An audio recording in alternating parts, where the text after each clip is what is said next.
Chers frères et sœurs, je vous espère en bonne santé malgré cette situation difficile.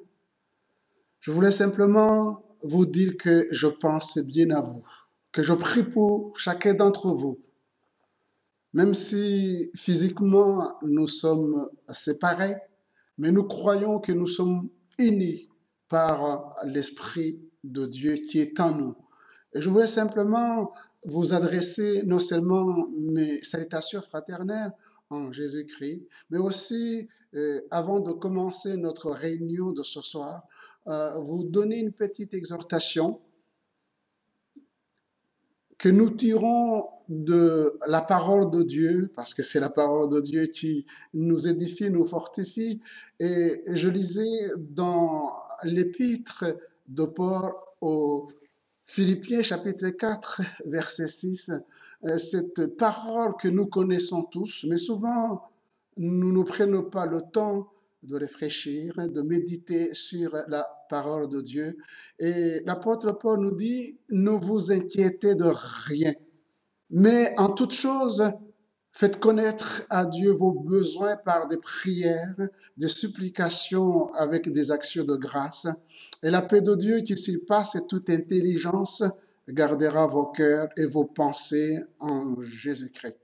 Cette parole, je me suis dit, mais est-ce que l'apôtre Paul réalise ce qu'il est en train de partager avec les frères et sœurs? Et en méditant donc avec l'Église, surtout quand on passe par des situations difficiles, quand on est confiné, quand la mort est à la porte, comment dire à nos frères et sœurs, ne vous inquiétez de rien.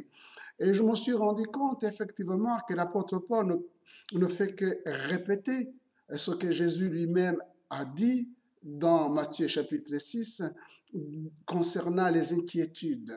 Les inquiétudes ne changent absolument rien, si ce n'est au contraire influencer nos doutes, notre stress, notre incapacité de comprendre les choses présentes et les choses à venir, parce qu'il faut le confesser. Nous sommes des hommes et des femmes limités. Nous ne possédons pas toutes les connaissances. Même les savants à la matière qui sont à la brèche sont aujourd'hui désarmés par rapport à ce coronavirus. Nous continuons bien sûr de prier pour eux. Nous prions pour les médecins, nous prions pour les infirmières, nous prions pour les aides-soignants, nous prions pour les ambulanciers, nous prions pour tous ceux qui sont impliqués dans la gestion de cette crise afin que Dieu les garde et les protège.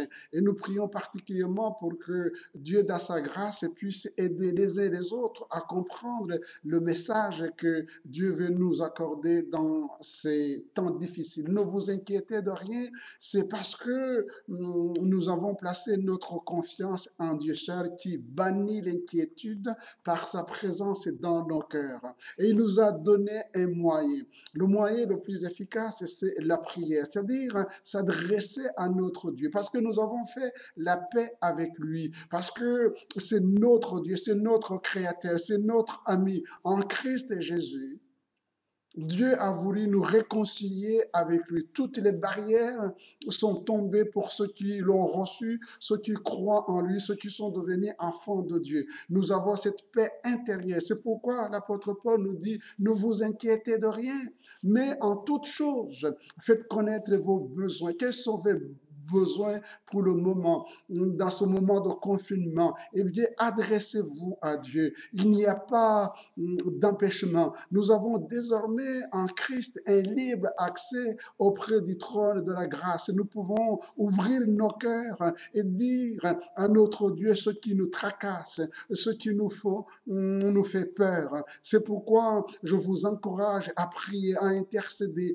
Et la Bible dit, et la paix de Dieu qui surpasse toute intelligence gardera vos cœurs et vos pensées en Jésus-Christ. La paix de Dieu Le monde ne connaît pas la paix. Il y a des millions investis pour que le monde puisse avoir la paix. Ni la construction des organismes internationaux, nationaux pour apporter la paix n'ont jamais apporté la paix dans les cœurs.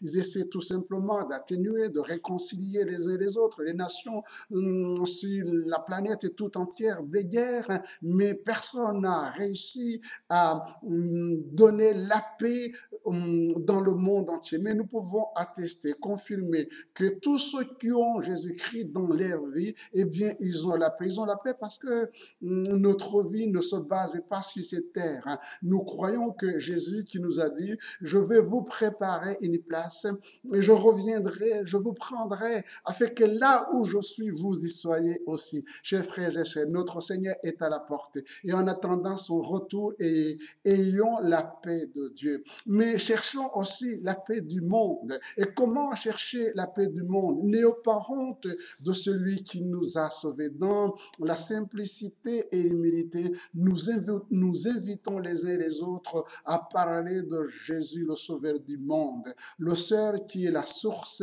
de paix. Que Dieu, dans sa grâce, vous accompagne, que Dieu, dans sa grâce, vous protège. Gardez vos familles et ce que vous aimez, ce que Dieu a dit, il a aussi le pouvoir de l'accomplir. Que son nom soit béni. Amen.